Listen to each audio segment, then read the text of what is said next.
He thought she was just another woman in leggings until he ended up face down on the gym floor. You know how some people say the gym is their therapy? For Delaney Ross, it was more like a reset button, not just for her body, but her mind too. She didn't go to socialize or snap mirror selfies. She went to feel in control again.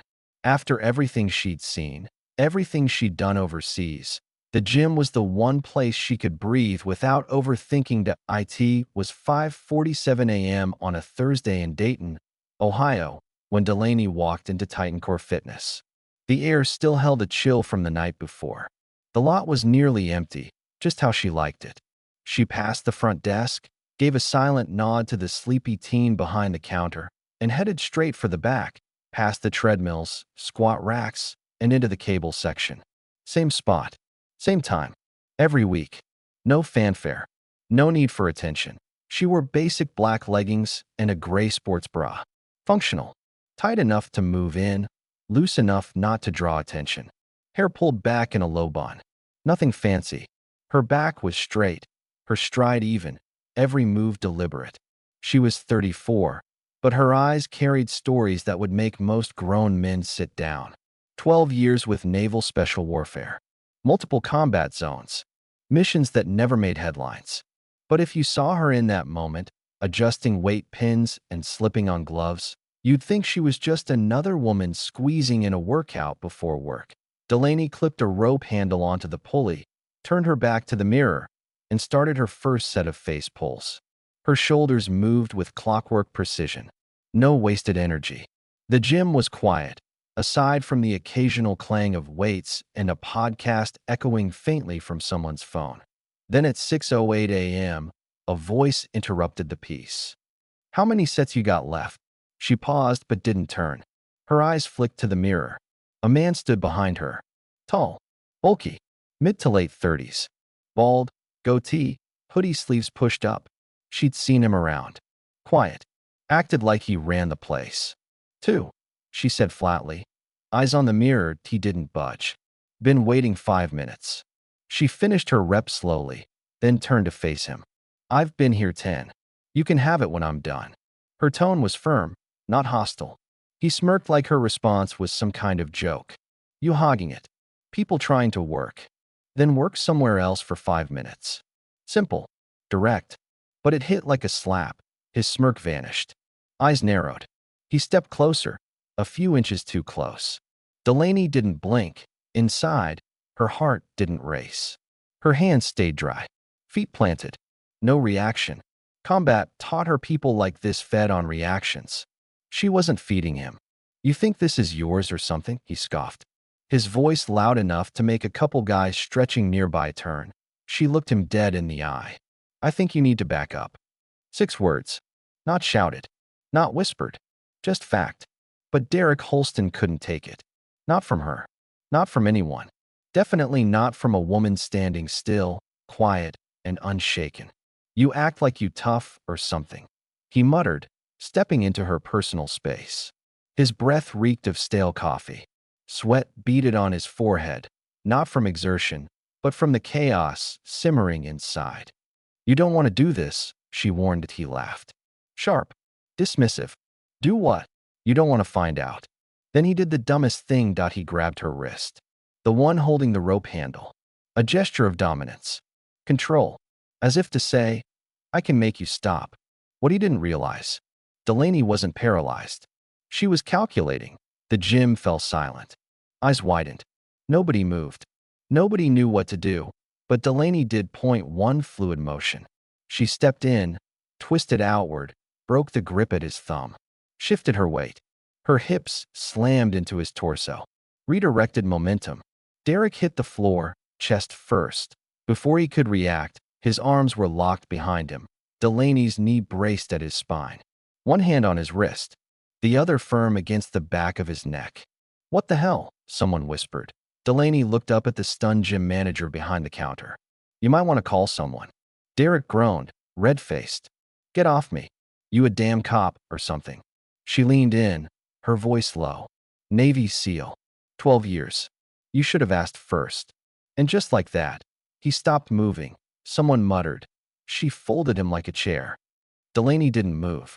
Steady breathing. Calm posture. Not a trace of panic. "You hurt?" she asked him. "Come on, man. I didn't do nothing. You touched me.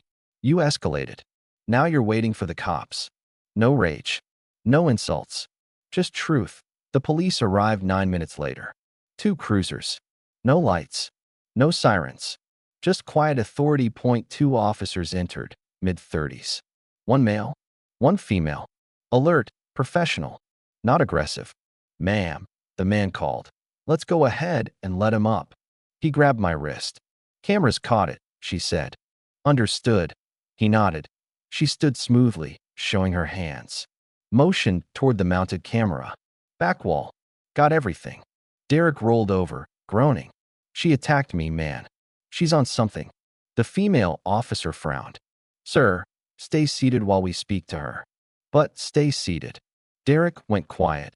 The officers turned to Delaney. "Name?" "Delaney Ross." "Mind stepping outside?" She grabbed her bag and followed. Cool air. Dull gray sky. Traffic humming in the distance. "You military?" the female officer asked. "Active SEAL. On leave." The officer blinked. 12 years. Trained the people who train the people." The male officer chuckled. "He picked the wrong one." Delaney shrugged. "He picked someone who didn't flinch." She gave a clean statement. "Facts only." Then Derek came out, yelling. "Y'all buying her story? She lying. She attacked me." The officer cut him off. "Sir, we reviewed the footage. It's clear." "Man, this some bull.